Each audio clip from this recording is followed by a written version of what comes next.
మొట్టమొదటిసారిగా రాజకీయాల్లో 8% రిజర్వేషన్లు పెట్టింది నందమూరి తారక రామారావు గారు. ఆ తర్వాత ఆస్తిలో సమాన హక్కు ఇచ్చింది ఎన్టీ రామారావు గారు. ఆ తర్వాత నేను వచ్చిన తర్వాత ఉద్యోగాల్లో కాలేజీల్లో సీట్లలో 33% రిజర్వేషన్లు పెట్టాం.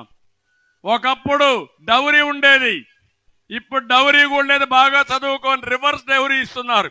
ఆడపిల్లలకు డబ్బులు ఇచ్చి పెళ్లి చేసుకునే పరిస్థితికి వచ్చారంటే అది తెలుగుదేశం పార్టీ సాధించిన విజయం. డాక్రా సంఘాలు పెట్టాను, పొదుపు ఉద్యమం నేర్పించాను, మిమ్మల్ని అందరినీ నాయకులుగా తయారు చేశాం.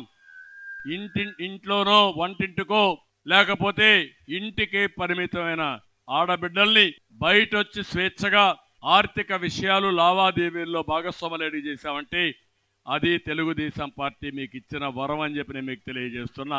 ఇప్పుడు నా ఆలోచన ఒకటి, ఆడబిడ్డల్ని కేంద్రంగా పెట్టుకుని పేదరిక నిర్మూలన చేయాలని, ఈ రాష్ట్రాన్ని అభివృద్ధి చేయాలని మహాశక్తి కార్యక్రమం తీసుకొచ్చాం.